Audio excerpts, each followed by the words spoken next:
नमस्कार दोस्तों, गार्गी क्लासेस पर आपका स्वागत है। डेट आज की 7 नवंबर 2021। देख लेते हैं इंडियन एक्सप्रेस के इंपॉर्टेंट न्यूज़ जो अभी हम इस वीडियो में डिस्कस करेंगे। फर्स्ट जो न्यूज़ रहेगी वो ये कि त्रिपुरा में जो कम्युनल लाइंस पे जो डिस्टर्बेंसेस बढ़ती चली जा रही है, जिसमें सुप्रीम कोर्ट के लॉयर्स के खिलाफ में तो कानूनी कार्रवाई की गई है, इसके अलावा 102 सोशल मीडिया अकाउंट्स पर भी unlawful activities prevention act UAPA के बेसिस पे चार्जेस लगाए गए हैं। और साथ में ट्विटर को भी वहाँ की मतलब आप कह सकते हो जो डिफेंस पर्सनल्स हैं त्रिपुरा के, उनकी तरफ से ट्विटर, यूट्यूब और फेसबुक को भी कहा है कि आप उन ट्विटर या मतलब जो भी उनके हैंडल्स है, दैट मीन्स जो भी ऑनर्स हैं जिनका उन पेजेस पे इस तरीके की इन्फॉर्मेशन शेयर की गई जिसकी वजह से वहाँ पर कम्युनल हेट्रेड राइज हो रही है, तो बोलो उसको रोका जाए। तो ये अपने आप में कम्युनलिज्म के लिए एक एग्जाम्पल और ऐड हो गया है, जिसके चलते हमारे यहाँ पर रिलीजियस लाइंस को लेकर के गैप्स और बहुत सारी चीज़ें जो टेंशन में रहती हैं, उन्हीं चीज़ों के बारे में यहाँ पे बताया जा रहा है। ठीक है, क्योंकि कम्युनल हेट्रेड बढ़ना हमारे लिए बहुत ज़्यादा मुश्किल है, क्योंकि हमने इस चीज़ का सबसे बुरा एक्सपीरियंस लिया था जब कंट्री का डिवीज़न हुआ था 14 अगस्त 1947 को। ठीक है, तो ये ज़्यादा कुछ वैसे नहीं है, बस ये है कि हाँ अभी फ़िलहाल ये एक इंसिडेंट अभी चल रहा है त्रिपुरा में। इसके अलावा आप देख सकते हो कि अहमदनगर के एक डिस्ट्रिक्ट सिविल हॉस्पिटल के ICU में आग लगने की वजह से वहाँ पर जो पेशेंट्स थे, उनकी 11 पेशेंट जो कि कोविड के पेशेंट्स थे, उनकी डेथ हो गई। ठीक है, और इस चीज़ को लेकर के ये देखो डिज़ास्टर मैनेजमेंट में आप ऐड कर सकते हो एग्जाम्पल के तौर पे। बाकी इससे संबंधित जब एडिटोरियल आएगा, प्रोबेबली कल आ जाना चाहिए मंडे को, तो उसमें हम थोड़ा डिटेल में जानेंगे। ठीक है, बाकी ये बताई जा रही है कि आग लग गई। आग लगने के बाद में जो वार्ड था जहाँ पर ये कोविड के पेशेंट्स वहाँ पर एडमिट थे, तो वहाँ पर अंदर धुआं जो था वो इकट्ठा हो गया। इसकी वजह से उनको ब्रीदिंग में प्रॉब्लम आने लग गई, और उनको फिर वहाँ से बचाने के लिए जब वार्ड से बाहर निकाला तो उनको जो ऑक्सीजन की रिक्वायरमेंट थी वो पूरी नहीं हो पाई, तो इसकी वजह से फिर कईयों की तो डेथ हो गई। ये यहाँ पर एक डिज़ास्टर का एक ये इंसिडेंट हो चुका है।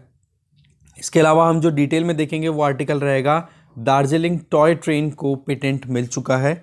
जानेंगे क्या है इसके पॉइंट्स। इसके आगे हम चलेंगे, फिर पेज नंबर 4 पे ये देखो, बंगाल के डॉक्टर्स ने अभी डिमांड की है कि हमें बूस्टर डोज दो, हम जो हेल्थ केयर वर्कर्स हैं उनको। बेसिकली ये देखो, अभी रिसेंटली जो डेटा रिलीज हुआ था तो उसमें ये था कि हेल्थ केयर वर्कर्स ने लगभग 100% वैक्सीनेशन ले लिया है। ठीक है, तो उस केस में जैसे US, इजराइल, UK, यहाँ पर क्या है, बूस्टर डोज दी जा रही है, थर्ड डोज दी जा रही है वैक्सीन्स की, जिससे कि लॉन्ग टर्म तक इम्यूनिटी मेंटेन हो सके इस कोविड के अगेंस्ट में, क्योंकि कोविड अभी भी रुकने का नाम नहीं ले रहा है। जैसे कि न्यूजीलैंड में है, अभी केसेस बढ़ रहे हैं, वहाँ के लेवल के हिसाब से देखा जाए तो रशिया का, जर्मनी का, इसका हम ऑलरेडी पहले इंसिडेंट्स देख चुके हैं, और इंडिया में भी अब केसेस बढ़ना शुरू हो गए। तो बूस्टर डोज की डिमांड यहाँ पर की जा रही है डॉक्टर्स के द्वारा। इसके आगे हरियाणा सरकार ने देखो अल्टीमेटली फाइनल कर दिया है लोकल्स के लिए 75% रिजर्वेशन की बात, वो भी किस में, प्राइवेट जॉब्स में। इसमें देखा जाएगा कि 30,000 रुपये से कम सैलरी अगर कोई मंथली लेता है तो उन वैकेंसीज में, उन पोस्ट पे, प्राइवेट सेक्टर में, उन जॉब्स पे लोकल्स को ही डिप्लॉय किया जाएगा। ये बात यहाँ पर कही गई है। इसके अलावा देखो इंडिया और फ्रांस के टाइज से रिलेटेड आर्टिकल, इसको हम देख लेंगे। एक ये कामेंग रिवर और इस रिवर के बारे में पूरा डिटेल में जानेंगे कि क्या मुद्दा चल रहा है जिसकी वजह से ब्लैक मडी वाटर हो गया था, जिसकी वजह से एक्वेटिक लाइफ बहुत ज़्यादा डैमेज हो गई, ये जानेंगे। इसके आगे एक बार इकोनॉमी पेज पे भी नज़र डाल लेंगे। बाकी आज P चिदम्बरम जी का जो आर्टिकल है वो पूरा पॉलिटिक्स पे है, इसलिए हमारे इतना काम का नहीं है। तो चलिए स्टार्ट करते हैं डिटेल में, और एक बार वर्ल्ड पेज पे भी हम नज़र डाल ही लेंगे। ठीक है, फर्स्ट जो न्यूज़ है that is India moves to patent the logos of Darjeeling toy train. देखो दार्जिलिंग में जो टॉय ट्रेन चलती है उसके 2 लोगोज हैं, उन दोनों लोगोज का पेटेंट इंडिया को अब देखो मिलने के चांसेस हैं। इंडिया जो है पेटेंट ले चुका है। तो ऐसे में देखो पिछले 2 दशकों की बात हो चुकी है जहां पर दार्जिलिंग हिमालयन रेलवेज, ठीक है, DHR के लिए लगातार कोशिशें की जा रही है कि उनके लोगोस को हम पेटेंट में ले सके। वैसे 2 दशक हो चुके हैं जब से इस टॉयज ट्रेन को दार्जिलिंग में जो चलती हिमालयन एरियाज में, उसको यूनेस्को वर्ल्ड हेरिटेज साइट में इंक्लूड कर लिया गया था 2 दशक पहले, मतलब 20 साल पहले आज के। ठीक है, तो ऐसे में आप मान के चलो कि अभी टॉय ट्रेन के लोगोज को अब फाइनली अब क्या है, इंटेलेक्चुअल प्रॉपर्टी के तौर पे कंसिडर करना शुरू कर दिया, लोगोज को पेटेंट हो गया।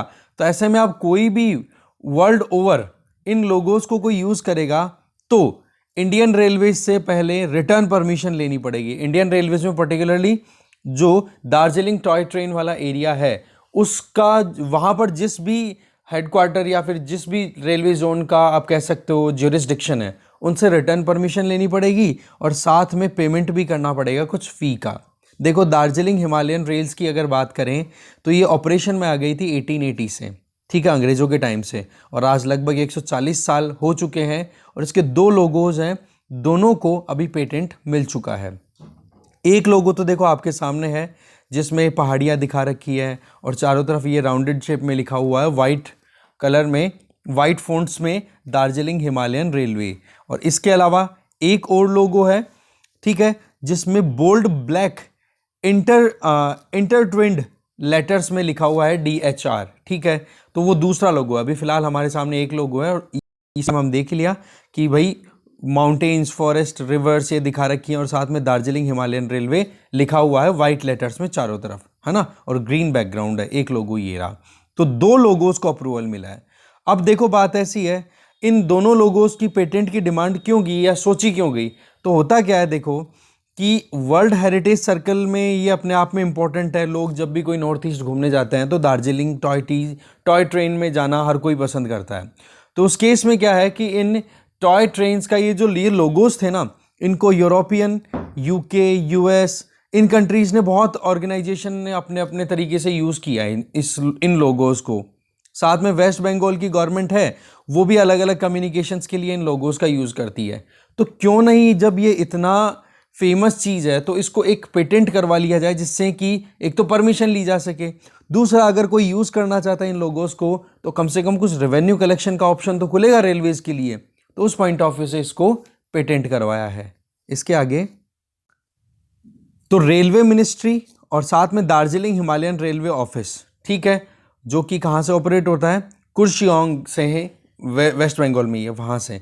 तो इन्होंने देखो मिनिस्ट्री ऑफ कॉमर्स के अंडर में जो patent design and trademark controller general हैं, उनसे रिक्वेस्ट की सबसे पहले तो कि हमें सबसे पहले तो इंडिया में हमें पेटेंट लेना है। फिर इंडिया में पेटेंट लेने के बाद में ये क्लेम जो है वो भेजी गई फिर world intellectual property rights WIPO, जो कि एक स्पेशलाइज्ड एजेंसी है यूनाइटेड नेशंस के अंडर में। और इसका हेडक्वार्टर कहाँ पर है, world intellectual property rights property organisation का, that is in Geneva, Switzerland. तो ऐसे में फिर देखो, जो WIPO की वियना क्लासिफिकेशन है ना, VCL, उसके तहत एक नोटिफिकेशन डिक्लेयर किया जाता है। और उस नोटिफिकेशन में ये रहता है कि जब वो नोटिफिकेशन डिक्लेयर हो गया कि हाँ जी पेटेंट की डिमांड की जा रही है, जैसे यहाँ पर हम बात करें दार्जिलिंग हिमालयन रेलवेज़ की, तो ये जो लोगोस थे इनके पेटेंट के लिए नोटिफाई कर दिया गया, ठीक है, इस वियना क्लासिफिकेशन के अंडर में WIPO के द्वारा। तो फिर उसमें ये था कि जिस दिन नोटिफिकेशन हुआ उसके आने वाले 6 महीनों के अंदर अंदर किसी को अगर ऑब्जेक्शन है इस चीज़ से तो वो अपनी ऑब्जेक्शन रजिस्टर करा सकता है। और जैसे ही ऑब्जेक्शन किसी को नहीं हो गए, 6 महीने खत्म हो जाएंगे, इसका मतलब क्या हो गया कि वो फिर पेटेंट हो जाता है। तो इस तरीके से इंटरनेशनल अप्रूवल मिल जाता है और यही चीज़ यहाँ पर प्रोसीजर फॉलो किया गया है, ठीक है। और दार्जिलिंग हिमालयन रेलवे है वो देखो basically NFR, north eastern frontier railway zone जो है ना, कटिहार डिवीज़न, वहाँ पर आ जाए, कटिहार डिवीज़न के अंडर में आता है ये, ठीक है। इसके आगे अगर आप देखो तो अभी रेलवेज़ के द्वारा प्लान किया जा रहा है कि दूसरी माउंटेन रेलवेज़ हैं उनका भी पेटेंट लिया जाए, जैसे कि मुट्टुपलायम, उदंगमंडलम, ठीक है, नीलगिरी माउंटेन रेलवेज़, ये हो गया ऊटी वाला एरिया, ठीक है, ऊटी को ही उदंगमंडलम बोला जाता है। इसके अलावा कालका शिमला रेलवेज़ और मथेरना हिल रेलवेज़, इनके लिए भी देखो पेटेंट की डिमांड आगे चल रही है। अब देखते हैं आगे क्या होता है। ये अपने आप में एक सक्सेस हम कह सकते हैं, ठीक है ना, DHR के लोगोस को जो अभी पेटेंट मिला है उसके लिए, ठीक है। इससे क्या होगा, एक तो ऑथेंटिसिटी मिलनी शुरू हो जाएगी और एक नाम होता है ना, जब उसके पेटेंट ले लेते हैं तो उसका फ़ायदा देखो हमारी कल्चर पॉइंट ऑफ व्यू से, और आप कह सकते हो कि जो जो इंटेलेक्चुअल प्रॉपर्टीज़ हैं उसमें भी एक कमांड बननी शुरू हो जाती है, तो उसका फ़ायदा बहुत मिलता है हमें टूरिज्म पॉइंट ऑफ व्यू से भी। ठीक है, आगे चलते हैं। नेक्स्ट न्यूज़ है, हरियाणा ने देखो नोटिफाई कर दिया है कि हरियाणा में जो भी प्राइवेट जॉब्स हैं उनमें 75% जॉब्स जाएंगी सिर्फ लोकल्स को। पर हाँ, इसमें भी एक लिमिट है, वो ये कि जो जॉब्स 35,000 रुपये पर मंथ से कम है, 30,000 रुपये पर मंथ से कम है, उन्हीं जॉब्स के अंदर 75% कोटा ये फिक्स किया है। अब अगर 30,000 से ज़्यादा है, फॉर एग्जांपल 31,000 रुपये पर मंथ भी अगर सैलरी दे रहे हैं ना, तो उस केस में फिर ये रिजर्वेशन अप्लाई नहीं होगा, या फिर ये जो कोटा दिया है ये फिक्स नहीं होगा।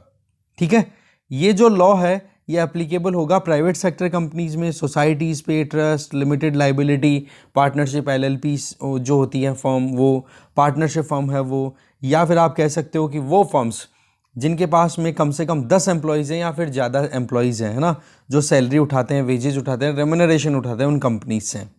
ठीक है, तो कहने का मतलब ओवरऑल ये फॉर्मल सेक्टर पे एप्लीकेबल है, इन शॉर्ट हम ये कह सकते हैं। ठीक है, और इसके लिए देखो कानून तो पहले ही पारित करवा लिया गया था हरियाणा गवर्नमेंट के द्वारा। पर हाँ, ये था पहले जो ये 30,000 की लिमिट थी इसको 50,000 तक की कर रखी थी, तो वो चेंज कर दिया अब 30,000 तक लाके, और इसका नाम है the Haryana state employment of local candidates act of 2020। ठीक है, इसमें प्राइवेट कंपनी, सोसाइटीज, ट्रस्ट ये हमने ऑलरेडी देख ही लिया है। ठीक है, और वैसे तो इस लॉ को पारित तो हो गया था, देखो गवर्नर ऑफ हरियाणा ने अपनी तरफ से एक्सेंट दे दी थी अपनी, है ना, असेंट दे दी थी, एक्सेंट क्या है, असेंट दे दी थी 15 जनवरी 2022 को। अब ये देखो नोटिफाई कर दिया गया, दैट मीन्स अब ये इम्प्लीमेंटेशन में आ चुका है। ओके, तो पहले 50,000 की जगह 30,000 ये हमने कर ही दिया, देख ही लिया था। ओके, बाकी ये बताया जा रहा है कि जो यूथ हैं हरियाणा के, बोलो उनको जॉब मिलेगी, उनकी सिक्योरिटी रहेगी। पर हाँ, 30,000 से ज़्यादा की अगर सैलरी पर मंथ कोई भी जॉब में मिल रही है तो वहाँ पर ये कोटा एप्लीकेबल नहीं है, ये थोड़ा आप ध्यान रखें। ठीक है, तो आगे चलते हैं हम। तो देखो इस तरीके के मुद्दों में एक वो होती है ना कि सन ऑफ सॉइल, ठीक है ना, तो वो वाला मुद्दा आ जाता है कि हाँ जी हम कहाँ के हैं, हमारी ज़मीन यहाँ की है, हमारे यहाँ के रोज़गारों में ज़्यादातर हमारे लोगों को ही मिलेगा। तो जो इंटीग्रेशन है ना इंडिया के लिए, ये अपने आप में चैलेंज का कारण बन सकता है। ठीक है, वो कैसे हो सकता है कि अब हरियाणा ने एक बार शुरू कर दिया अपना खुद का कानून बनाना इस तरीके से, तो अब दूसरे स्टेट्स भी इसी तरीके के कानून बनाएंगे, तो उसमें प्राइवेट सेक्टर की कंपनीज है उनको थोड़ा चैलेंज का सामना करना पड़ सकता है। पर हाँ, इसमें जो कैपिंग है 30,000 पर मंथ तक की, ये थोड़ा सा रिलैक्सेशन का कारण बन सकता है कि हाँ चलो ठीक है। देखो फिर इसके अंदर वो प्राइवेट सेक्टर वाले लूप होल ढूंढना शुरू कर देंगे कि 30,000 पर मंथ बोल रहे हैं ना, तो क्यों, चलो ठीक है 31,000 पर मंथ में एग्रीमेंट कर लो, अपने को तो क्वालिटी चाहिए चाहे कोई दूसरे स्टेट से आ जाए। ठीक है, वो वाली बात है। अच्छा, अब इसमें एक चीज़ और की जा रही है कि हरियाणा का जो लेबर डिपार्टमेंट है उसके द्वारा एक डेजिग्नेटेड वेब पोर्टल है, उस वेब पोर्टल के ऊपर जो एम्प्लॉयर है जो जॉब दे रहा है उसको 30,000 से कम पर मंथ, 30,000 रुपये से पर मंथ कम लेने वाले लोगों की पूरी डिटेल डालनी होगी, जिसमें यह भी बताना होगा कि वो कौन से स्टेट से हैं। ठीक है, इससे क्या होगा कि गवर्नमेंट को ये पता पड़ जाएगा कि हाँ भाई 75% जॉब्स मिल रही है या नहीं। अगर मिल रही है तो ओके, नहीं मिल रही है तो फिर बाद में क्वेश्चन मार्क कि क्यों नहीं मिल रही भाई। ठीक है ना, तो इस तरीके से ये लेबर डिपार्टमेंट के द्वारा ये पोर्टल भी लॉन्च किया हुआ है, ये भी थोड़ी इंपॉर्टेंट इन्फॉर्मेशन थी। आगे चलते हैं। नेक्स्ट जो न्यूज़ है वो देखो इंडिया और फ्रांस के बीच में बातचीत को लेकर के, जिसमें डिफेंस सिक्योरिटी पार्टनरशिप को ज़्यादा आगे बढ़ाने की बात की जा रही है। ठीक है, तो अभी हमारी तरफ से national security adviser Ajit Doval ji वो गए हुए हैं, और साथ में उनके जो काउंटर पार्ट हैं उनसे भी बातचीत हुई है, और साथ में डिप्लोमेटिक एडवाइज़र फ्रांस के जो प्रेसिडेंट है इमैनुअल मैक्रो, उनके डिप्लोमेटिक एडवाइज़र हैं, ठीक है, जिनका नाम है इमैनुअल बोन, उनके साथ में बातचीत की है, और इसमें एक्सपेंड करने की बात की है साइबर सिक्योरिटी, स्पेस, मैरीटाइम, इन सारी चीज़ों में। और आज जो हमारी भारत सरकार का जो आत्मनिर्भर अभियान चल रहा है उसको भी सपोर्ट देने की बात की है कि हम जल्दी से जल्दी आपको टेक्नोलॉजिकल एडवांसमेंट प्रोवाइड करेंगे, जिससे ज़्यादा से ज़्यादा हम एक्सपेंशन ले सके रिलेशनशिप। और देखो यूरोपियन कंट्रीज़ में सबसे ट्रस्टेड अगर कोई कंट्री है ना इंडिया के लिए तो वो फ्रांस है, ये हमें ध्यान रखना है। बुरे से बुरे वक्त में भी या हमने कुछ भी नया करने की कोशिश की है तो फ्रांस ने कभी भी अड़ंगे नहीं लगाए हमारे सामने, अभी तक का ये रिकॉर्ड है। ठीक है, इसके अलावा अगर देखा जाए तो AUKUS जो अभी एग्रीमेंट हुआ है Australia, United kingdom, United states के बीच में, जिसमें एक एग्रीमेंट क्या निकल के आया था कि न्यूक्लियर सबमरीन्स हैं वो यूके और यूएस मिलकर के प्रोड्यूस करेंगे और फिर ऑस्ट्रेलिया को सप्लाई देंगे।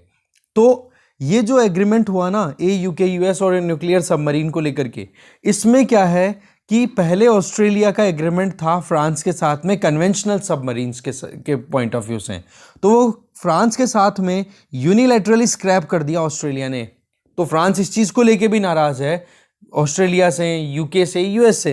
उन्होंने ये तो बोला था कि यहाँ तक बोला था कि हमारे तो पीठ में छुरा घोंपा गया है दोस्ती का नाम लेकर के, ठीक है।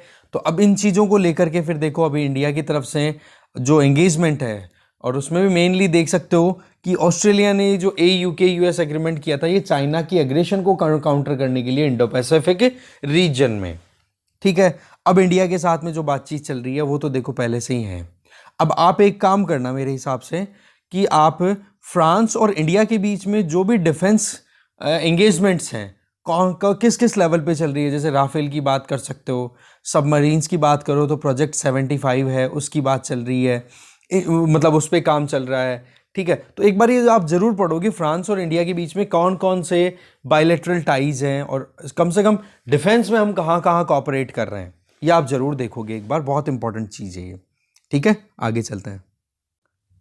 देखो नेक्स्ट आर्टिकल है that is related to Kameng river.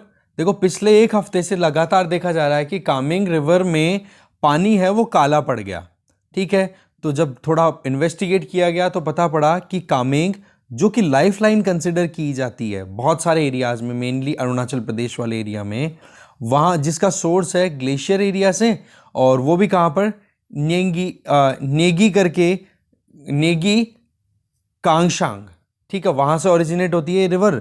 और ये हाई माउंटेन है, मतलब आप कह सकते हो ये केंगी कांगशांग जो है ना, नेंगी कांगशांग, ये one of the highest mountain है अरुणाचल प्रदेश, वहाँ से ओरिजिनेट होती है ग्लेशियर से। तो ये है कि अवलांच और लैंडस्लाइड की वजह से इसमें बहुत ज़्यादा मिट्टी या मड है वो मिक्स हो गया, और पानी जो था वो बहुत ही ज़्यादा आप कह सकते हो ख़राब हो गया, गंदा हो गया, ठीक है ना।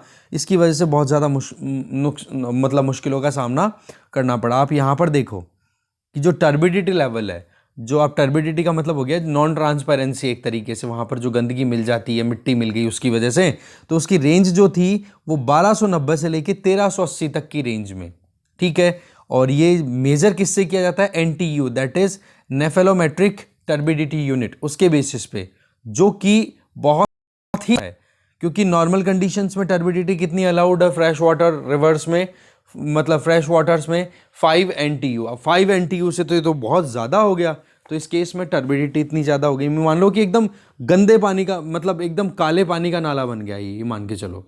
दूसरा, डिसॉल्व्ड ऑक्सीजन का लेवल नॉर्मल सर्कमस्टांसेस में कितना होना चाहिए, कम से कम 8 से 10 मिलीग्राम पर लीटर के हिसाब से, पर जब यहाँ पर ये मिट्टी मिल गई और ये काला पड़ गया ना पानी, फिर चेकिंग की गई तो पता पड़ा कि 2 मिलीग्राम पर लीटर से ज़्यादा पानी नहीं था इसके अंदर, मतलब ऑक्सीजन नहीं था। तो ये तो अपने आप में बहुत ज़्यादा मुश्किल हो गया। इसकी वजह से जो एक्वेटिक लाइफ थी, बहुत सारी मछलियों की तो डेथ हो गई। फिर उनके बाद में जो बची हुई मछलियाँ थी उनको जो दूसरी आसपास की जो ट्रिब्यूटरीज थी उनमें ट्रांसफ़र कर दिया।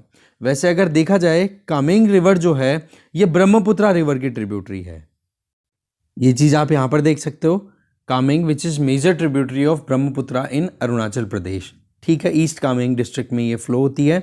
इसके अलावा अगर कामेंग का खुद का ट्रेजेक्ट्री देखी जाए ना, तो आप देख सकते हो यहाँ पर बताया हुआ है, 1 सेकेंड, यहाँ पे कि कामेंग जो है वहाँ उसकी जो दूसरी ट्रिब्यूटरीज है ना अपस्ट्रीम में, अपस्ट्रीम का मतलब जो माउंटेनियस रीजन में जो फ्लो होती है रिवर वहाँ पे, तो वहाँ पर जो उसकी दूसरी ट्रिब्यूटरीज है वहाँ पर भी बहुत ज़्यादा debris, boulders, mud slide, land slide देखने को मिला, और उसी की वजह से ये पानी जो है वो ख़राब हो गया। और जब एरियल सर्वे किया गया तो ये चीज़ और अच्छे से क्लियर हो गई, ठीक है। डिफरेंट एजेंसीज़ के साथ में कोलैबोरेशन रहा, जिसमें कि एक तो state remote sensing application centre Itanagar, वहाँ की कैपिटल अरुणाचल की, इसके अलावा north eastern space application centre in Shillong, वो भी इस चीज़ को इन्वेस्टिगेट कर रहे थे, और साथ में इसरो, इसके अलावा सेंट्रल वाटर कमीशन, ये सब ने प्रॉपरली मॉनिटर किया, रिसर्च किया, तब जाकर के इन्वेस्टिगेशन पता पड़ा कि वाकई में क्या प्रॉब्लम ये यहाँ पर हुई है। अब देखो मैप देख लेते हैं ब्रह्मपुत्र रिवर के नेटवर्क का। अभी आप यहाँ पे स्क्रीन पे देख सकते हो कि ब्रह्मपुत्र जो है वो दिहांग नाम से एंटर होती है, और यहाँ पर ब्रह्मपुत्र नाम लिखा हुआ है, यहाँ पर दिहांग नाम से एंटर होती है, और फिर जैसे ही ये असम फ्लड प्लेन्स में उतरती है तो उसके बाद में फिर ये ब्रह्मपुत्र नाम हो जाता है इसका। तो इसमें देख सकते हो दिबांग, लोहित, ये ऐसी ट्रिब्यूटरीज है जो लेफ्ट बैंक है। राइट बैंक ट्रिब्यूटरीज में सुबनसिरी, और यहाँ पर आप देख सकते हो कामेंग रिवर, ठीक है ना। तो यहाँ से वेस्ट कामेंग, ईस्ट कामेंग, इस वाले एरिया से फ्लो होती हुई और फिर ये ब्रह्मपुत्र की राइट बैंक ट्रिब्यूटरी बनती है सुबनसिरी के बाद में, ठीक है ना। तो ये एक बार देख ले, और एक बार आप ब्रह्मपुत्र रिवर का नेटवर्क अगर देखें तो इंपॉर्टेंट रिवर्स पे और एक बार नज़र डालते हैं। ये आपके सामने स्क्रीन पे ब्रह्मपुत्र रिवर है, ठीक है। तो दिहांग नाम से ये एंटर होती है, शियांग भी बोल दिया जाता है, ठीक है। शियांग फिर इसकी ट्रिब्यूटरी भी है अपने आप में। तो देखो इसमें दिबांग, लोहित, भूरी दिहांग, दिखो, धनश्री, कपिली, ये कुछ लेफ्ट बैंक ट्रिब्यूटरीज हैं। राइट बैंक ट्रिब्यूटरीज में आप अगर देखो तो इधर से शियांग देख सकते हो, सुबनसिरी देख सकते हो, इसी तरीके से भारली देख सकते हो, इसी बरनारी देख सकते हो, मनस देख सकते हो, सांकोश, और ये तीस्ता, ओके। और एक ये कामेंग, कामेंग जो यहाँ पर ये थी, ये वाली कामेंग, ठीक है। तो देखो मेन जो रिवर्स है वो हमने देख ली ब्रह्मपुत्र की। अब चलते हैं फिर से न्यूज़पेपर पे। फिर आ गए हम इकोनॉमी पेज पे। इकोनॉमी पेज पे देखो न्यूज़ कोई इतनी इंपॉर्टेंट नहीं है, but overview point of view से देखें आप ये देखो कि जो इंडसइंड बैंक की माइक्रो फाइनेंस आर्म है BFIL, उसने देखो लगभग 84,000 रुपए तक के लोन जो हैं वो आप मान के चलो कि बिना क्लाइंट के कंसेंट के ही दे दिए। मतलब जिसको लोन चाहिए उसकी लोन के अप्रूवल के बिना ही उनको लोन दे दिया गया है, ठीक है। तो ये चीज़ें क्या शो करती हैं कि कितनी ज़्यादा लापरवाहियाँ होती चली जा रही हैं हमारे बैंकिंग सिस्टम में। तो बैंकिंग सिस्टम में ये अपने आप में एक चैलेंज है। इसके अलावा कोल्ड शॉर्टेज थी प्लांट्स में, अब धीरे धीरे देखो डाउन हो रही है, चलो अच्छी बात है, शॉर्टेज अब नहीं है। इसके अलावा आप देख सकते हो महाराष्ट्र में एक कोऑपरेटिव बैंक के लगभग 53 करोड़ रुपए पे एक तरीके से फ्रीज कर दिया उसको इनकम टैक्स डिपार्टमेंट ने। तो ये भी इतना है नहीं काम का। और अगर हम फॉरेक्स की बात करें तो 640 बिलियन अभी चल रहा है हमारा फॉरेक्स, ठीक है। और तो बाकी देखो इतना कोई न्यूज़ इंपॉर्टेंट नहीं है। वर्ल्ड पेज पे चलते हैं एक बार।